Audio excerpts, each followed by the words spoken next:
All right, today we are talking about function notation and evaluating functions using that function notation. So, functions, remember, can be thought of as a machine that assigns one input to every output.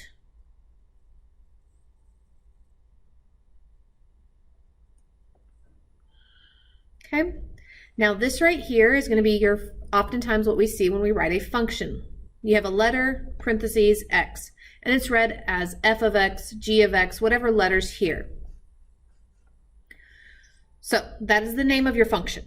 This is just telling us we have a function. We don't use this notation unless it is a function.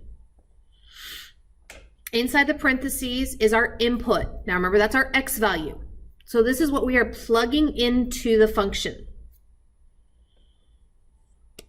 F of x is the output. This is the same thing as our y. And this is the rule, the equation that we are using to plug into our function machine.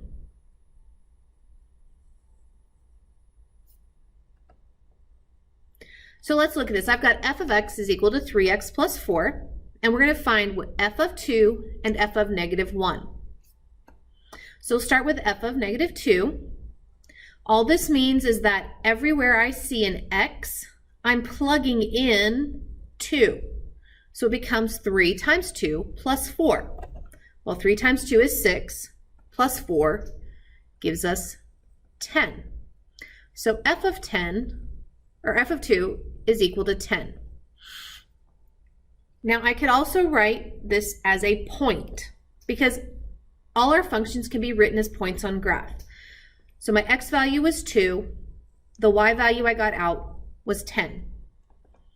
Okay, let's look at this next one, the second one, f of negative 1. So what am I plugging in? I'm plugging in negative 1 for x. Okay, well 3 times negative 1 is negative 3, plus 4 gives me 1. So f of negative 1 is equal to 1, or I could write that as the point negative 1, 1. All right, so I've got let f of x equal x squared plus 3 and g of x equal x plus 1. And we're going to find the following values. Okay, so we've got f of 3. Well, right now this tells me, okay, I'm using the function f. So I'm using this function right here. All right, so I'm plugging in 3 for x. So that's 3 squared plus 3. There we go.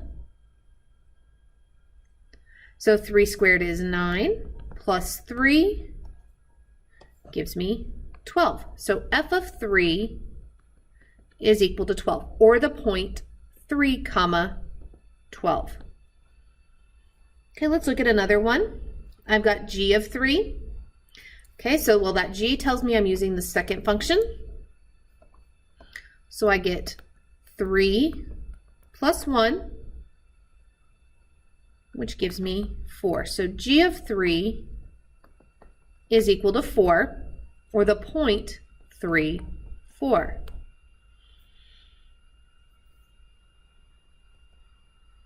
Now let's look at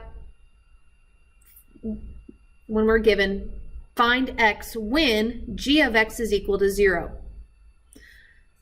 So remember when we briefly talked about back at the beginning, g of x, f of x, that's just another way of saying y. So I could also say find x when y is equal to 0.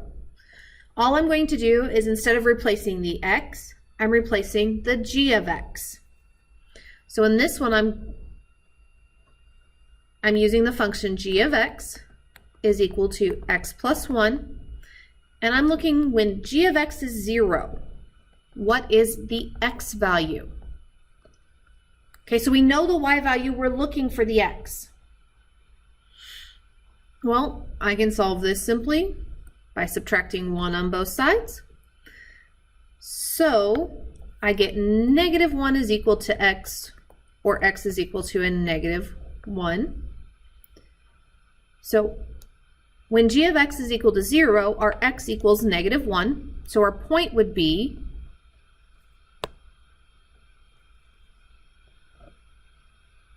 -1. Our point would be -1, 0. Not sure why my pen today is deciding to be a little bit pain in writing. All right, let's look at another one of these. So find x when g of x is 5. So again, we're using g of x. So this is our function that we're using. And we know that g of x is equal to 5. So I'm replacing all of g of x. Again, solve that simple equation by subtracting 1 on both sides. 5 minus 1 is 4. So we get 4 is equal to x, or x equals 4. So we know that our point would be 4, 5, because we got 4 for x when our g of x was equal to 5. And remember, g of x is just another way of saying y. All right, let's look at this one here. I've got h of x is equal to x over 5 plus x. And we want to find the following values. So they give me the domain is -5, 0, 5. Okay, well, what do we know about domain? Okay, domain is the x values. So I've got 3 different x values I'm plugging in. So we're trying to find the range for each one of these. So we're going to have to work this 3 different times. So, oops. I'm going to start with -5. So we're going to do, not f, sorry, h of -5. So that tells me I'm plugging in -5 for every x.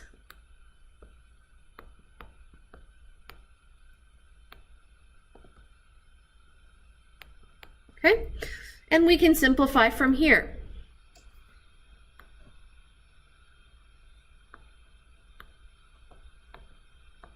Okay, -5 divided by 5 is a -1 plus 5 gives me 4. So h of -5 is equal to 4. Let me change colors. For the second one, we're going to do 0 next. So h of 0 is going to equal 0 over 5 plus 0. Well, 0 divided by anything is 0.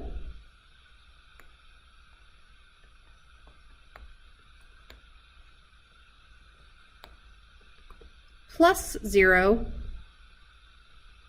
So h of 0 equals 0.